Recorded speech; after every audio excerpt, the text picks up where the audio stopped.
I gotta say, just like Loki, I feel pretty nifty in my TVA jacket. And mine doesn't say Variant on the back of it. I was a little nervous.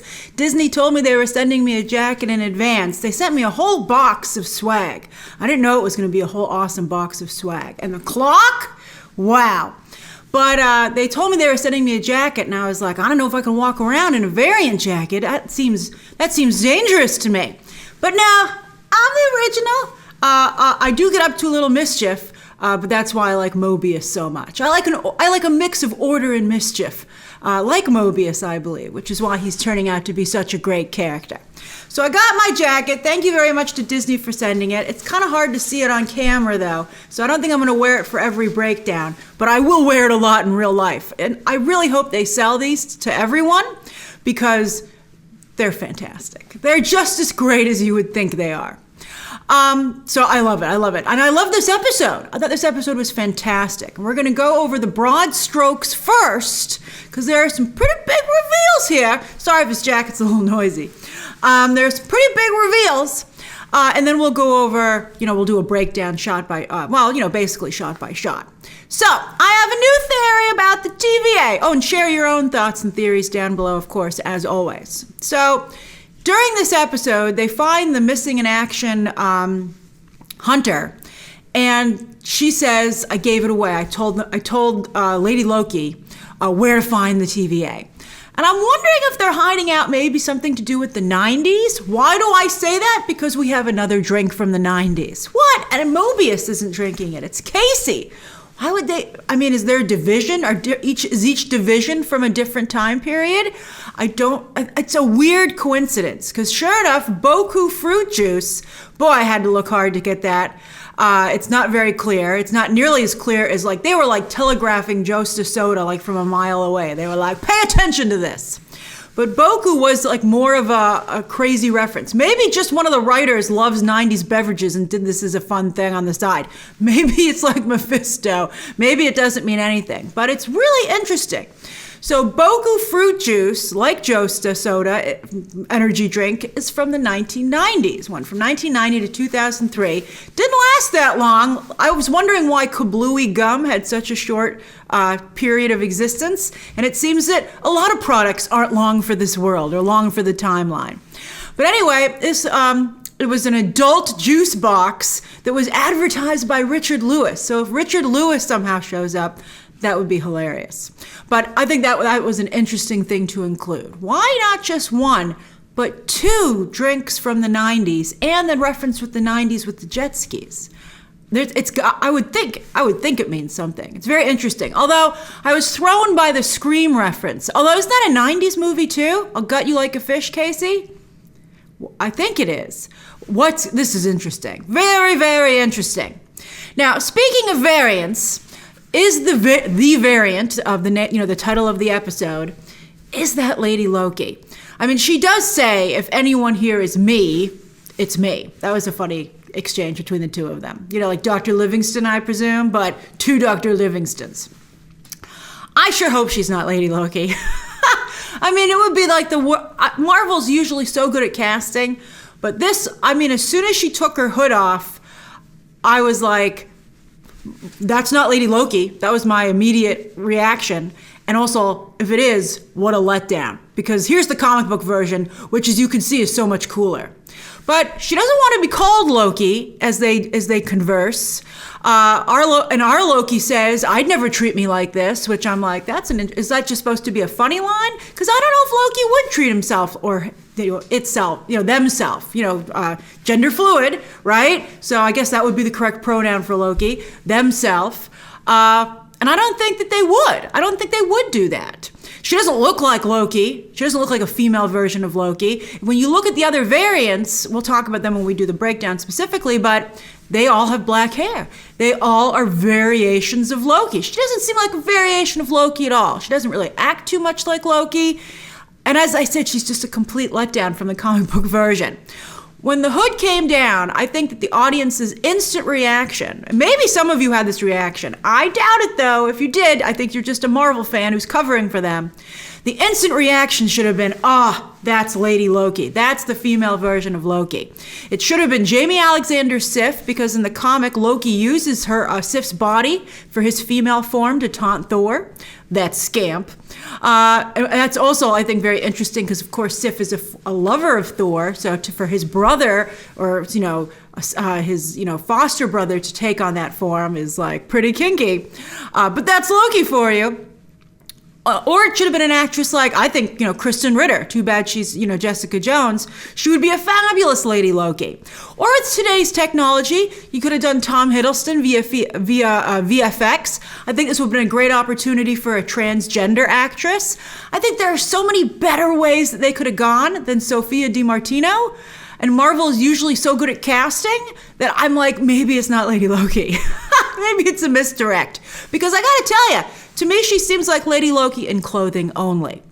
And what about the green magic powers? Well, she could easily be Enchantress, who is blonde. Although I think even as Enchantress, she would be a letdown to comic book fans.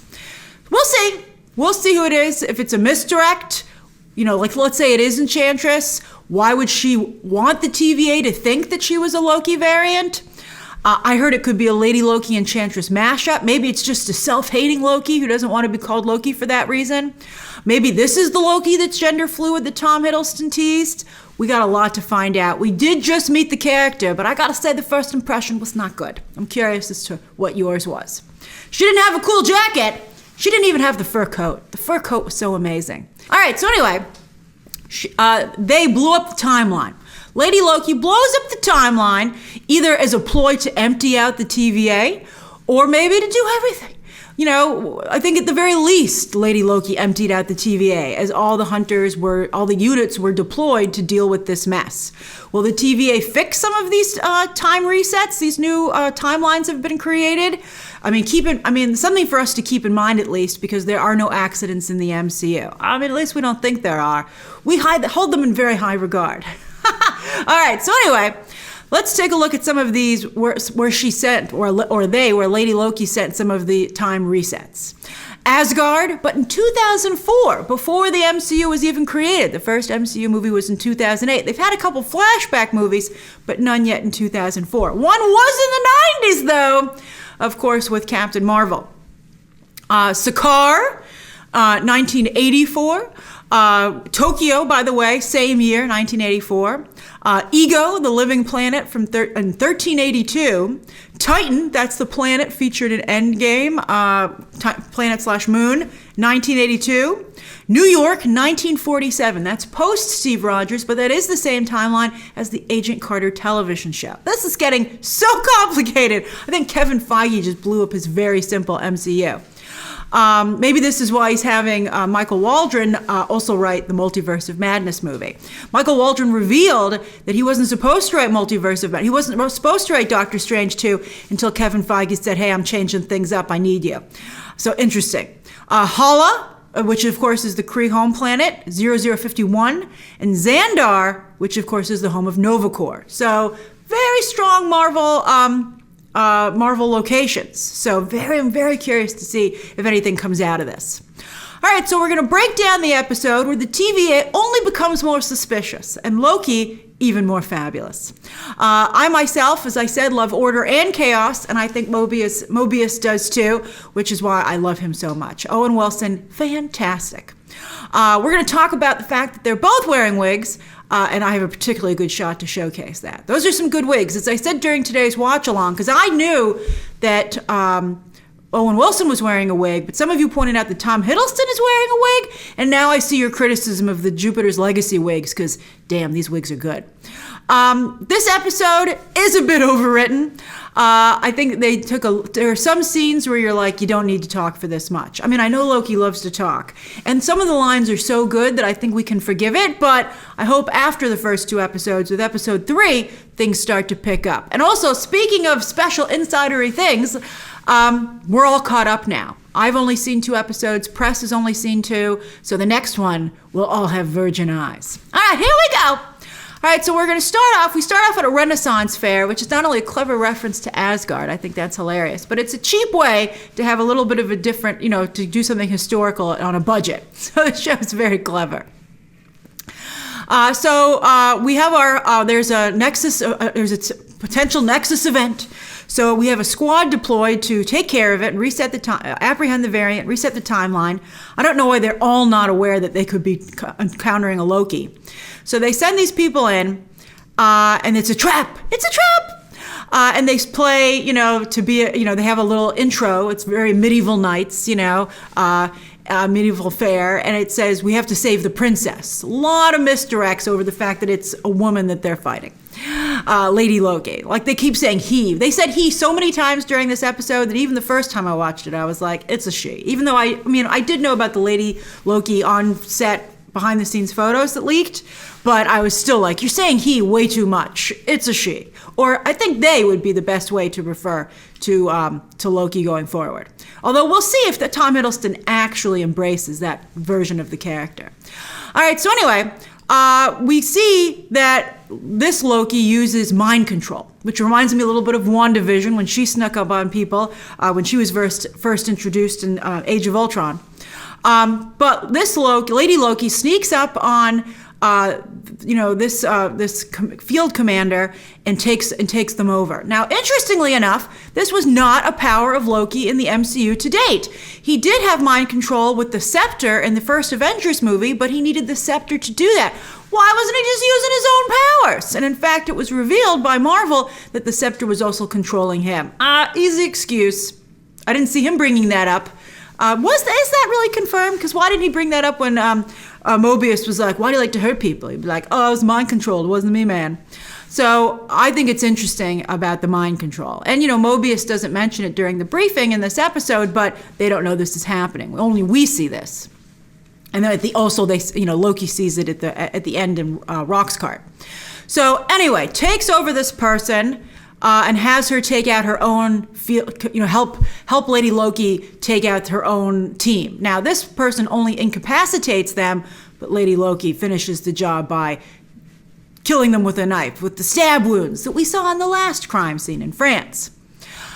All right, so this Lady Loki grabs one of the devices, which, as you can see, has some really funny and old school setup. And you can see there's a time door, which is what's activated. So there's like a time door, settings. Miss Minutes can help you even in the field. We'll talk about Miss Minutes when she shows up a little bit in just a few moments. But activates a time door and takes takes this person hostage. And Lady Loki is quite strong and also takes the time resets. Very interesting. So we go to Mobius's cubicle and reading this magazine, this Wake magazine, the only Wake magazine I could find in real life was like the University of Minnesota or something like that. But it wasn't about water sports. So I think this is a fictional magazine. So he's at Mobius's desk and he's getting a pop quiz from Miss Minutes, who is a hardlight a hologram that Loki tests to see, so they're also doing some exposition, again, setting up some important things. So when the things start happening more quickly, we can follow along. And Loki's getting a pop quiz. And then he's like, are you actually like a real thing? Can I interact with you? And I thought this was interesting because I thought that while I enjoyed seeing Miss Minutes here, the eye line is incorrect. You can see that Loki is not looking where Miss Minutes goes. And I'm surprised that they would make that mistake with today's technology. I'd be like, did you tell Tom Hiddleston that Lady Loki was jumping over there or not? But I like how delighted he is. He is a scamp, and he's not just hurting Miss Minutes to play a part, and he likes being mischievous. And that's good. We don't want everyone to be, a hero, totally a hero. He has the same shirt on that Casey did last episode with the extended collar. Send me that, Disney. I would love that. Looks good. So Miss Minutes goes back into the computer program. So that's great. And I wonder, since Miss Minutes can become something that's thinking and outside of the computer, I wonder when Lady Loki storms the TVA, hopefully next episode, maybe Miss Minutes can help out. Wouldn't that be cool? Oh, I'm excited. I think you wouldn't establish that Miss Minutes can work outside the computer and has artificial intelligence if it wasn't necessary. All right, so Mobius shows up. He says, stop going through my stuff. I like his desk a lot. He's got a lot of time-oriented things. He's got, the sand timer. So I think it's got a lot of, the production design team did a very nice job. I like that he writes on the glass. Everybody loves to write on glass in movies. All right. So he gives him his jacket. Mine didn't come plastic like that. Mine doesn't have buttons or a pop collar, but I think it's a good approximate. I like it very much. I think it's great. It's cool.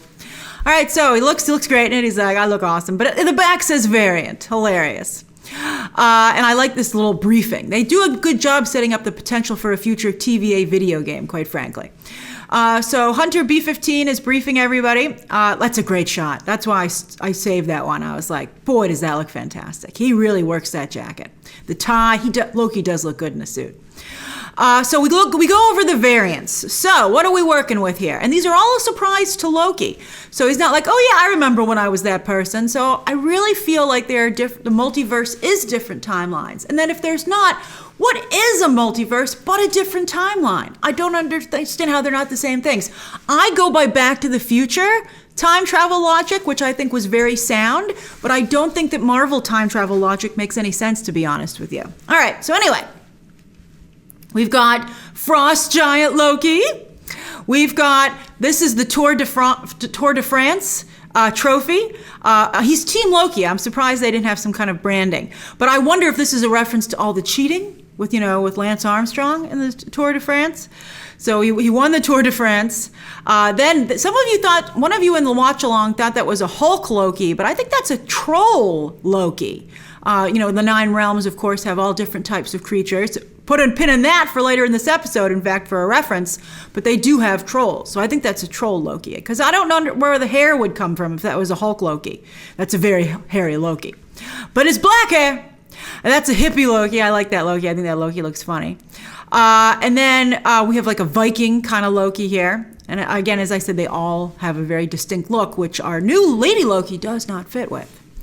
All right, so then there's a conversation here about a difference in powers. Now, I don't know if this is just the screenwriters trying to show that Loki likes to waste time. I don't know if he's doing this intentionally to confuse people, or if the scene's just overwritten. But there's an argument over the difference between, they do point out that Loki can shapeshift, which we've seen in this very show when he was Captain America last episode. You would think he would use that power more. But anyway, illusion projection is different than duplication casting. So Loki seems to be saying he can't illusion project, he can only duplicate cast, which is just create another version of himself. But I think he can illusion cast. I don't understand the reason that they had this scene. All right, so they're going to be deployed into the field, and we have our first Timekeepers reference, one of many this episode, which is so suspicious to me. Why do you keep talking about something that we never see unless there's a reason we don't see it? So, there's a conversation as to whether or not Loki could meet with the Timekeepers. He's being real obvious about what his actual game plan is here. And Mobius is just trying to keep him on track. So it's like he's using it as a carrot. He's like, sure, yeah, maybe. So we have more exposition where we get tested about, they do a pop quiz again in the field. It's all under the guise of getting Loki up to speed, but it's really to get us up to speed too. I like that he has the same outfit to some degree that Mobius does. They both have the TVA belt buckle. They're wearing the same tie and shirt. And it's a sharp look. It's a sharp look. So they go into the tent, and I thought this scene really wasted a lot of time. I mean, I guess it was supposed to establish that Loki likes to waste time, which indeed he does. Well, they do. Lady Loki does at the end of the episode. But I don't need to feel like I'm having my time wasted. So I don't know if the payoff was that great. We know Loki likes to talk. I think that might have been enough. So anyway, Loki gives the speech about sharp ears are better than sharp teeth. Okay, yada, yada, yada. And Hunter B-15's like, we're going to redline. And I like that Mobius was like, hurry it up, Loki. And so Loki then overplays his hand. And he says, I need to see the Timekeepers immediately because they're in danger. And Mobius is like, I'm on to you. Now here's our wig shot. The reason you can tell that's a good wig on Owen Wilson, and I know that it's a wig because there was an interview with the director, and she said one day after filming she was surprised to see Owen Wilson pop by to say goodbye to everyone and have blonde hair. So I think that's funny. I think he looks better with the silver short hair, to be honest with you, but I understand that the other look is his signature look. But you can see that while the front looks excellent at the hairline on his forehead, in the back and on the sides, it's combed forward. And I think that's very clever. But I think it's very believable and it's excellent. And Tom Hiddleston's is so effortless and natural, and he can flip it around everywhere. It's fantastic. You know I'm a big hair person. Their hair is amazing. I'm getting really hot in this jacket, boy. All right, but I wanted to wear it for at least one breakdown. All right, and I have my orange matching shirt. All right, so anyway, I am having a good time. All right, so anyway. I did not have a white shirt like that or a tie. All right, so I like that Mobius says my ears are sharp too. Love it. So we see a little bit more of a time reset, and it looks bad. You know, as Loki says, it just blows everything up in the radius.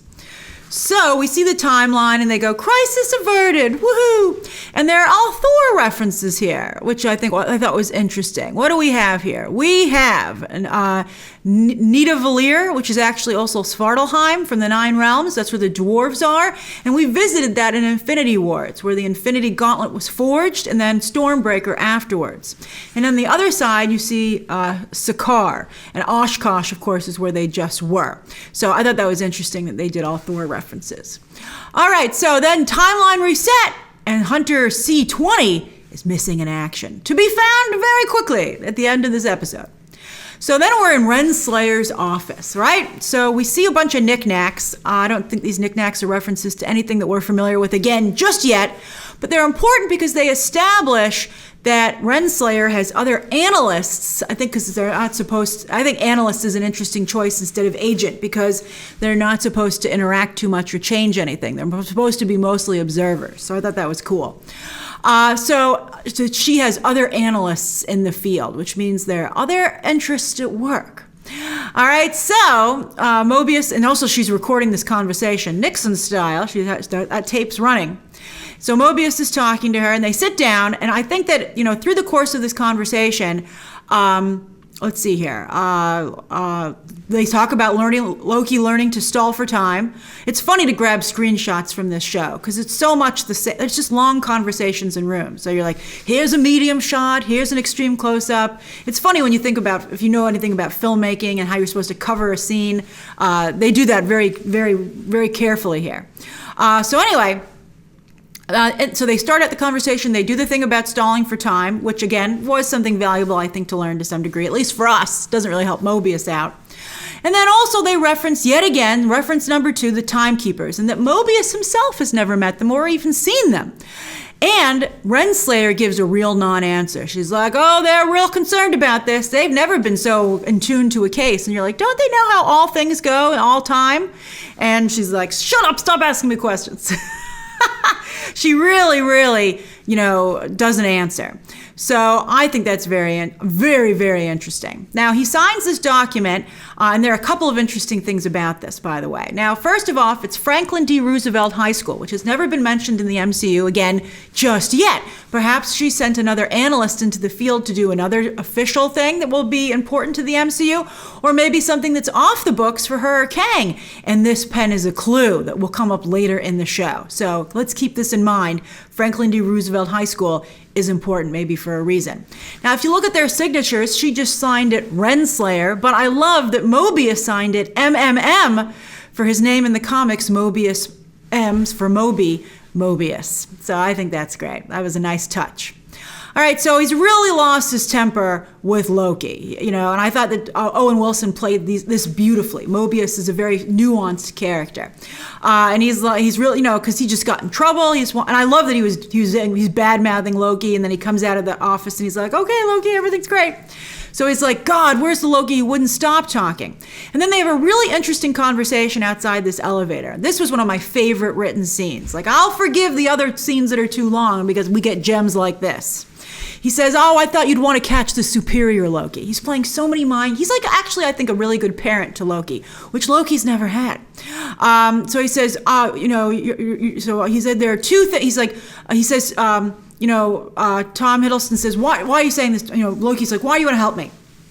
And Mobius says, 2 reasons. You can believe whichever you want. 1, I see a scared little boy and I feel bad for the ice runt, referencing, of course, Loki's past. Or he says, I need to catch this other variant, and I'll tell you whatever I need to do that. And as I said in the watch along, I believe both those things are true. It's fantastic. And then as the elevator doors close, Loki, because the ice runt comment really got to him, he says, as we find out later in the episode, there is an emotional payoff as well as a story payoff. Well, the emotional payoff leads to a story payoff. That's pretty well written. But anyway, Loki says, I don't need your sympathy. And boy, Mobius is right there with the comeback. He says, good, because I'm running out of it. It is so good. Then we see this shot, and when the elevator was coming down, I was like, they're never in a glass-backed elevator, and that's actually just files in there. So I thought that was pretty interesting. So we have another reference, a third reference to the timekeepers. And the way the camera pans in on them, kind of ominously, again, super sketchy. Again, I think they're certainly not around anymore, and I think there's a chance they never were. So very, very curious as to what the big reveal here is going to be. So we're in the library. I love the TVA. I think it's such a cool place. And I thought, again, great lines. Mobius says, okay, why don't you work on this? And here, for some fun motivation, pretend like your life depends on it. Because it does. He doesn't say it, but we know that it does, because Renslayer and Mobius just talked about the fact they're gonna prune him. Or it was Mobius said erase him if he doesn't come through. So, Tom Hiddleston in an interview talked about how Loki was a great person to be in the TVA because he's an agent of chaos and there's so much about order. And of course, that also applies to putting him in a library. So I thought that was very clever. So sure enough, he doesn't want to read these files, so he goes over to the librarian on duty, and he asks for some very important, interesting files. He says, how about the creation of the TVA? And then she says, no, you can't have those. He says, how about the beginning of time? Which, of course, maybe is when the TVA would have come into existence. She says, no. He says, okay, how about the end of time? All classified. So classified to just him? I suspect classified to everyone, because, again, secrets. So he says, what can I read? And I love that she hands him his own file, which isn't that big. I thought that was hilarious. Very, very funny. So he's going through it, and he comes across the destruction of Asgard. And I think it's funny, because he was there. As they say in the file, the Revengers. That's the group that he joined with Thor, that we saw even in the flashback last episode. But I think that Loki, whenever he's in the moment, he always thinks that it's about himself, which is actually a reference at the end of this episode when Lady Loki says this isn't about you. That's an important lesson, I think, for all of us. I think sometimes we only think about how we feel, and we're not thinking, that's a whole different conversation. But think about that. It's not always about you. So Loki's looking at this, and he finally looks at it from the outside perspective of the destruction of his homeland and his adopted people. And as I said during the watch along, the crying music starts, the Nordic crying music, and sure enough, he wells up. And he sees how many people were killed, and they say entire civilization annihilated. I'm like, but it wasn't. A bunch of them escaped on an ark, and while Thanos picked up with those people, there's New Asgard, which we saw in Endgame, which Valkyrie just became the queen of. So I don't really get that. But anyway, he's looking at this, and it gives him an idea. There was zero variance energy detected. So he goes to the cafeteria. Now, this is another film thing. I love this kind of stuff. This is the exact same room as the control room. So Marvel only had to build one of these, and they just switched it out for filming the different scenes because the ceiling is the same and the elevator bank is the same. So that was really clever. So they shoot all the cafeteria scenes, switch it out to the other room, they shoot all those scenes. So it's extremely cost effective. And also it's heavily green screened. You'll notice, I think, that the two sides of the cafeteria are fake, which is fantastic. I love this stuff. I know it ruins the illusion, but I love seeing how they do this. Because, you want to be able to spend the money elsewhere, thank you very much. So we get this great metaphor, and that's where our 90s juice box comes in. And a great little cameo to see Casey again. And he talks about how if you do anything that you won't create a Nexus event because anyone who would see that would, it's basically, since that's going to be destroyed anyway, what you do in those last few moments doesn't matter. But to me, I don't know how you can hide there, because the window of time to me would be so short. In some cases, it would be maybe just like 1 or 2 hours. So I guess would you just time loop it? That seems really difficult to me. But I think it would have to. I don't even think you could get there 24 hours early, because someone could leave within the 24-hour time frame, and therefore that would create a Nexus event. But anyway, we get a fun little metaphor, and he ruins, I don't think this joke was that funny, and he ruins Mobius's salad. But I did like at the end where he's like, because, Mobius is like, I'm not trusting you. I'm not taking you out into the field. And I love that Loki said, well, trust this. I do love to be right. It was a great line, and it was delivered really, really well. So they go to Pompeii, and I thought that was Lady Loki because of the necklace. So that was a little bit confusing, because in fact, they're not even looking for the Loki variant. They're going to see if their being there creates a disturbance, if it will be detected by the TVA, which, is why why Loki goes and says all those things and interrupts everything, and there's no variant energy detected. So that's their answer. And I like that Loki says, if this was me, this is where I would hide. And he was helpful. So they decide to go look for any apocalypse events. But of course, throughout all time, that's a lot. It has to be something that would be sudden, natural, basically, and no warning. And no survivors. So they decide to go take a break. Back to the cafeteria. I love it. So they're hanging out. I don't think they have any drink. No Jost of soda today. I guess he's full up on it. But they're sitting there talking. And at first they talk about the jet ski, and they have referenced that it's a 90s device. So they talk about the jet ski, and then they talk about the TVA. And I like Loki's theory that basically they're the only ones with free will because they exist outside of the timeline. And I like that Mobius is like, where are you going with this, Loki? And so I thought that was interesting. And then Loki questions whether or not the TVA is what it says it is. And through all this whole conversation, I think that, as I said in the watch-along, I think Loki is asking Mobius the wrong questions. I'd be like, Mobius, do you have parents? What do you do on your off time? Do you leave this place? Do you have an apartment? Where do you sleep? Do you have any friends who don't work at the TVA? These are all important. Do you remember a childhood? Like, I don't know why the fish, Casey not knowing what a fish is, has been forgotten. I would really want to get to the bottom of that, especially if I had Mobius to talk to for a couple of minutes. So anyway, then Loki brings up the scared little boy comment, because it really did bother him. I love it. And he says, I know something that children don't, that there is no one bad is ever truly bad, like totally bad, and no one good is ever totally good, which is a real, also, there's like, great, slap all this stuff on a t-shirt. This is all really great life advice. But the little boy thing gets Mobius thinking about the little girl in France and the kablooey gum. Now, I can't believe that evidence is just kept in the library like this. I'm like, don't you have an evidence locker? They don't. So here's the kablooey gum. Again, a reference to blowing up the timeline and frost giants. I think this is great. I hope they maybe someday, I don't want my mouth to be blue like that though, but I like the kablooey stuff. But anyway, then Mobius, so they know that kablooey gum was only manufactured from 2047 to 2051. I bet it was all that blue dye that made it so short-lived. That's only like 4 years. That's 4 or 5 years. That's insane. But I like that Mobius says, let's make it a competition, in terms of finding this event. And that's like the total perfect way to motivate Loki. Loki is that little boy. He is that little ice runt. And I think it's so adorable that he's still, even as an adult, it can so quickly revert to that because that's all he's ever wanted. It's beautiful. I love it. That makes Mobius almost like another brother to him, like Thor. Oh, I love it. So Loki finds the event. Now, they do have a reference to Krakatoa. That's not Krakoa, which is the X-Men island. They sound exactly the same, but one's Krakatoa and one's Krakoa. The Krakoa is the X-Men one. That's not what they referenced. They referenced Krakatoa, which is a real-world volcano, which was referenced once in the comics, something to do with the High Evolutionary, so we'll see if that ever pays off. So, and I love that Mobius says, if I'm not careful, you're going to take my job. I think it's so great. And clearly, Mobius works better with a partner. All the analysts in the TVA work by themselves. I think it's better to have someone to discuss this stuff with. Just like in real life, detectives have partners. And I'm so much enjoying their interactions. And it's so great. I mean, that was such a, that because of Loki's history and his insecurities, that was really just such a wonderful thing for Mobius to say to him. Mobius, I think, is a kind person. I don't know about Renslayer, though.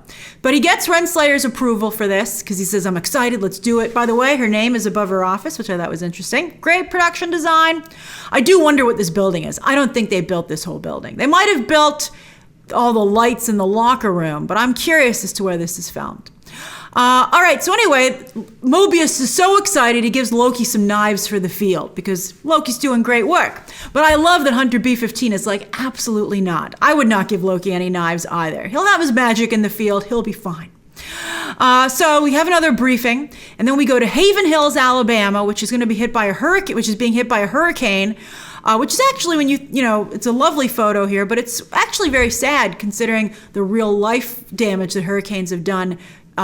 This isn't just something for a comic book movie. So I thought that, when Mobius in the show says, have a little compassion for these people, I really felt it too. And you can see the water encroaching on that Rocks Cart facility. It's really bad. These people are all going to die. It's like walking, it's like strolling the Titanic and knowing that you can leave, but everyone on that is going down. I wonder if the TVA has a therapy division.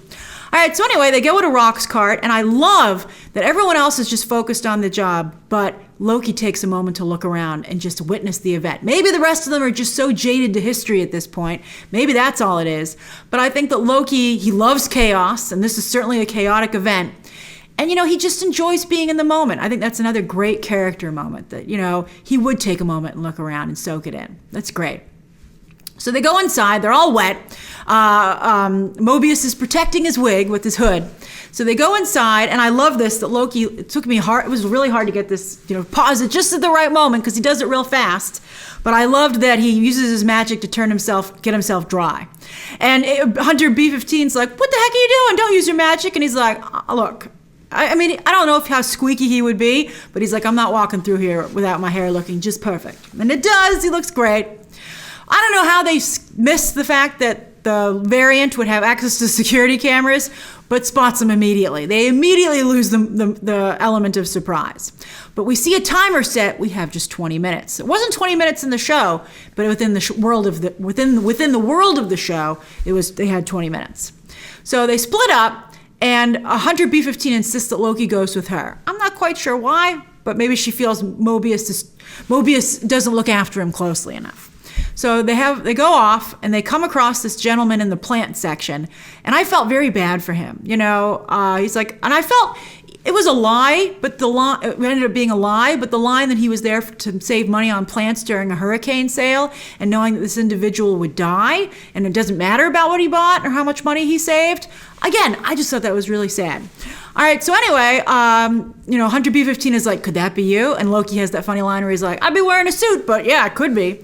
And sure enough, it's not Loki, but he's being controlled by Loki, and Lady Loki transfers her control to Hunter B-15. And we have this wonderful interaction where Loki realizes what's going on, and then who's the original. It was fun. I thought that was really fun. They do smile alike at each other. I thought that was great. And Wunmi Musaku does a great job playing Loki. But then quickly transferred to Randy. I'm surprised Randy's not more concerned about what's happening outside. I almost to some degree feel Randy's a robot and couldn't have his aura taken at the TVA. He's a robot and he doesn't know it. But anyway, and I thought, again, Loki also deep down is a nice person. As you guys pointed out, so much product placement in this episode. But anyway, although I think to some degree, I think they have to get the approval to show all this stuff because they're not going to create a bunch of fake products, but they had to line up who they got to agree to this. But anyway, I thought it was touching that Loki was worried about Hunter B-15. He didn't have to be worried about Hunter B-15. All right, so he's a nice guy. All right, so this other Loki's like, hey, don't call me Loki, call me Randy. And I thought it was funny when Loki was like, I could see why Thor really hates dealing with me. And while they're talking, we see that Loki is multitasking. Lady Loki's multitasking, and they're setting these charges, these time resets. So meanwhile, Mobius and the other TVA field operatives find the missing person, and this is very important. The missing person is saying it's real. It was real, and they're like, "What's real? What's real?" So, what did Lady Loki reveal to this person, to this person she took hostage? They took hostage. I'm not quite sure what the pronouns would be for Lady Loki, if it would be she or they. So I'm trying to get it right. So until it's established, I think we're kind of like in a middle zone. But anyway. What is real? What was real? I think that might be the motivation that we'll learn for Lady Loki down the line. So anyway, that was revealed. But what's also revealed right now is that this hostage told Lady Loki how to find the TVA. It's in the 90s. It's hidden in the 90s. Is it hidden in time? That's an interesting idea. So I hope that's what episode 3 is. I hope we learn all this stuff. I hope Lady Loki storms the TVA. I think that could be really cool. So anyway, we have this fight, and that's where Loki says, "I wouldn't treat me this way." Because, Lady Loki upgrades to some muscle, done talking. Meanwhile, Hunter B-15 says, "I lost Loki." So they're starting to panic. They know things aren't going well. And then we're under 2 minutes. And Loki has had enough of this and comes up and is like, "Come on, what's going on here? What's your plan?" And that's when Lady Loki reveals herself, or themselves. And you see the green energy. I can't believe that they're not wearing the fur coat and stuff. And the horns are too small. I really dislike the look. And it doesn't say Loki to me. I don't instantly look at it and go, when I looked at the other variants, I felt those were variations of Tom Hiddleston's Loki. But this doesn't look like a variation of Tom Hiddleston's Loki to me at all. Then it's too late.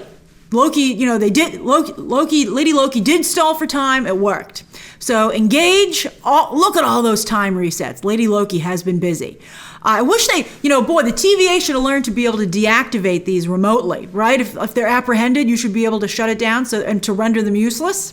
So not only are all these time resets activated, but time doors have been activated and sends them out across the timeline. And the sacred timeline goes kablooey, like the gum. So there you can see it.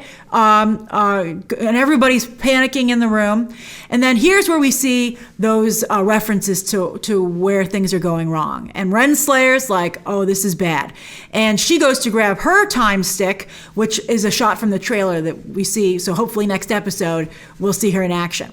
And then there they go. All the TVA enforcers are leaving to go take care of this, leaving the TVA defenseless. Fascinating. So there's Lady Loki. Lady Loki takes back the device. She wants to use it again they want to use it again to open another time door. Waves goodbye in a very un-Loki way, in my opinion, to Loki. And then Loki has a choice to make. Mobius is running after him, and Loki has to decide if he wants to be loyal to Mobius or follow the other Loki. I would have followed the other Loki too, and that's exactly what he does. And that's a fabulous shot with Mobius running after him. Mobius trusted him. They were becoming friends. I hope their friendship can survive this. But Loki's got to do what Loki's got to do. I think Mobius would have done it too, quite frankly. You can't lose that lead. They're partners, man. I'll see you on the other side. And I can't wait to see what's on the other side of that time door. Because we've got some pretty good teases from the trailers. And Mobius is left standing there holding the bag, knowing that Renslayer had said this was his last chance. And boy, did he blow it. He really blew it. So there's so much stuff there. We should be getting a lot of information, hopefully, next episode. We're 2 down. Only about 4 more to go, probably. 4, maybe 5 if we're lucky. We'll see. But hopefully things start to move fast, because they've really put us in position with the exposition to follow along. All right, so what did you think of the episode? What are your thoughts about Lady Loki? Where do you think the TVA is? What's all those 90s drinks? Share your thoughts down below. Thank you, of course, for going over this with me. Subscribe today. And, of course, as always, you can check out some more videos right now.